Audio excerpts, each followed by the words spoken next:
Hello student, welcome to my channel Step 2 Path. I am Pooja. Today we studied about dimensions of business environment, various factors that affect the business environment. अभी तक हम पढ़ रहे थे business environment के बहुत सारे factors होते हैं, एक्सटर्नल फैक्टर्स होते हैं जो हम बिजनेस को इफेक्ट करते हैं, उसकी क्या इंपॉर्टेंस होती है, क्यों इफेक्ट करते हैं. अब हम पढ़ेंगे कि कौन कौन से फैक्टर्स होते हैं. तो these are the 5 factors which affect the business. Social factor, political factor, legal factor, economic factor और technological factor. First factor is social environment, social factor. Social factors में कौन कौन से पॉइंट्स आएंगे हमारे, जो सोसाइटी से की वजह से हमारे बिजनेस को इफेक्ट करते हैं.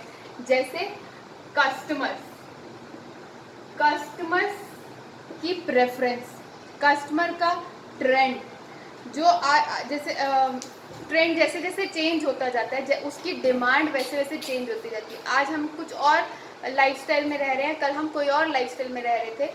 तो वैसे जैसे हमारा डिमांड चेंज हुई, हमारी प्रेफरेंस चेंज हुई, हमारा लाइफस्टाइल चेंज हुआ, वैसे ही वो पूरा इफेक्ट करेगा बिजनेस को भी.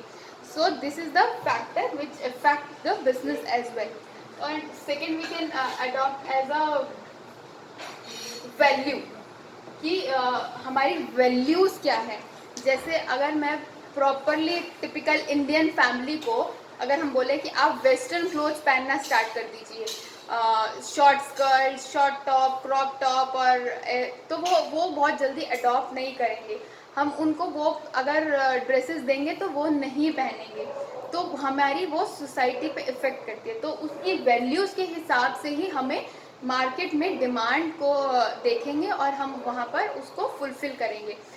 जैसे अगर मैंने अभी एग्जांपल लिया जैसे टिपिकल इंडियन फैमिली का, तो टिपिकल इंडियन फैमिली के वहाँ पर हम लोग इंडियन ट्रेडिशनल वियर ही वहाँ पर अगर हम प्रोड्यूस करते हैं, उनको सेल करते हैं, तो हमारी सेल ज़्यादा होगी, हमारी ग्रोथ होगी. और अगर हम वेस्टर्न वियर प्रोड्यूस कर रहे हैं तो हम वेस्टर्न कंट्रीज़ में जाकर अगर हम उसको सेल करते हैं तो हमारी सेल ज़्यादा होगी. या फिर डेवलप जगह पर सिटीज़ में जैसे दिल्ली, मुंबई, बैंगलोर, तो ये जगह जो बहुत जल्दी अडॉप्ट कर लेती हैं चीज़ें, वेस्टर्न वियर जो पहनते हैं, तो वहाँ पर वो इफेक्ट करेगा. So this is the social environment. Another is political environment. Political environment में क्या आएगा, पॉलिटिकल की स्टेबिलिटी, मतलब गवर्नमेंट की स्टेबिलिटी. जितनी ज़्यादा स्टेबल गवर्नमेंट होगी उतना ज़्यादा हमारा बिजनेस ग्रो करेगा. क्योंकि अब एक गवर्नमेंट जो आई है, हमें पता है कि वो गवर्नमेंट क्या क्या चेंजेस लेकर आई है. तो हमने एक बार उसको अडॉप्ट कर लिए, तो वो गवर्नमेंट जितने टाइम रहेगी, जैसे 5-10 का पीरियड अगर वो है, तो अगर वो 5 साल के लिए स्टेबल है, तो 5 साल के लिए हम अपने गोल्स इजीली बना सकते हैं. लेकिन अगर फ्रीक्वेंटली चेंज होती जा रही है, जैसे हर महीने गवर्नमेंट चेंज हो गई, 2 महीने बाद या 1 साल बाद गवर्नमेंट चेंज होगी, तो वो वैसे हमारे बिजनेस पे उतना ही बुरा इम्पैक्ट देगी. और वो हमारे लिए ग्लोबली अगर हम लोग आपस में कनेक्शंस कर रहे हैं, हम ग्लोबली अगर हम बिजनेस कर रहे हैं, तो वो बहुत ज़्यादा इम्पैक्ट देगी. क्योंकि सबसे पहले जब गवर्नमेंट चेंज होती है तो हमारे इंटरनल एक्सटर्नल जो फोर्सेस होते हैं उस पर इफेक्ट करती है, और इम्पोर्ट एक्सपोर्ट में सबसे ज़्यादा इम्पेक्ट करती है. तो स्टेबिलिटी होनी बहुत ज़्यादा ज़रूरी है. तो यहाँ पर जो सबसे मेन फैक्टर है वो है stability. Political stability, you can say government की stability. Another is legal environment. Legal environment में क्या है कि laws, rules and regulations. Legal में हम पढ़ते हैं rules and regulations. You can say कि लॉज जैसे जैसे चेंज होते हैं, हमें वैसे ही अपने बिजनेस में अडॉप्ट करने चाहिए वो लॉज को. जो ऑर्डर पास करे गवर्नमेंट ने, अगर हम उसको अच्छे से फुलफिल कर लेंगे, अगर आज गवर्नमेंट ने ऑर्डर पास कर दिया कि आप इस जगह पर फैक्ट्री नहीं कंस्ट्रक्ट कर सकते, और हम फिर वहाँ पे उसी जगह पर जाकर लैंड ले रहे हैं और अपनी फैक्ट्री कंस्ट्रक्ट कर रहे हैं, तो ये हमारे लिए ही लॉस है. हमारे लिए वो गवर्नमेंट कभी वो फैक्ट्री को पास नहीं करेगी, और वो हमारा जो रिसोर्स है, कॉस्ट जो है हमारी है, वो हमारी वेस्ट हो जाएगी. तो हमें उसके सारे ऑर्डर्स को फुलफ़िल करना है, उस सारे ऑर्डर्स को मानना भी बहुत ज़रूरी है. तो जैसे जैसे ऑर्डर्स में चेंजेस होते हैं, लॉज में चेंजेस होते हैं, लीगल्स में चेंजेस हो सकते हैं। इसमें टैक्सेस का बहुत अच्छा एग्जांपल है, टैक्सेस में चेंज होते हैं। वो सब चीज़ें कंपनीज को अडॉप्ट करनी पड़ेगी तो ही बिजनेस ग्रो करेगा। And the third factor is economic environment, sorry this is the fourth, first social, political, legal and fourth is economic environment.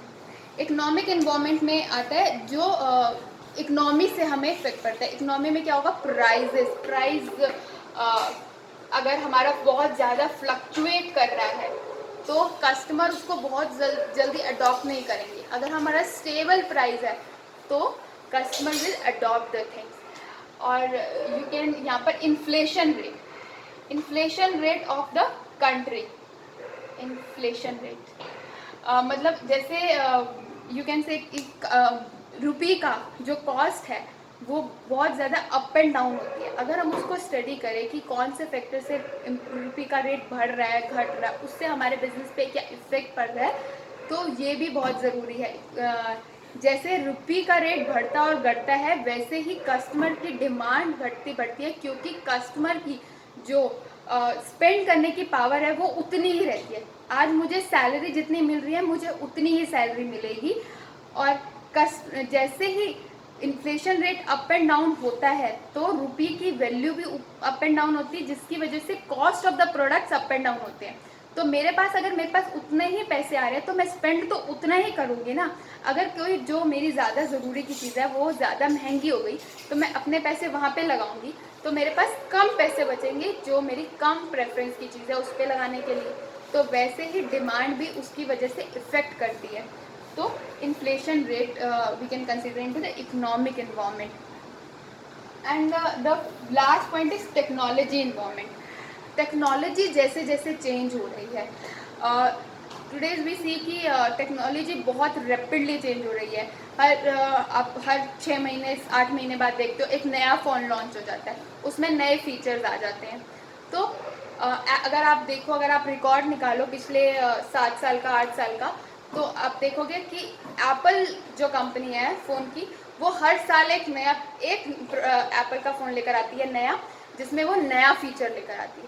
फिर बाकी सब कंपनीज उसको अडॉप्ट करने लग जाती है। तो वो बहुत अच्छा, Apple is a very good example for a technological changes. वैसे ही किसी ऑर्गेनाइजेशन में प्रोडक्शन की मशीनरीज कैसे चेंज हो रही है। पहले अगर आप देखो तो ह्यूमन वर्क ज़्यादा हुआ करता था, लोग हाथ का काम की जो प्रोडक्ट्स होते थे, हाथ से बने हुए हैंडमेड प्रोडक्ट, उनकी सेल ज़्यादा होती थी। आज क्या होता है, आज जो हाथ से बने हुए प्रोडक्ट हैं उनकी कॉस्ट इतनी ज़्यादा है कि लोग मशीन से बने हुए प्रोडक्ट्स यूज़ करने लग गए हैं।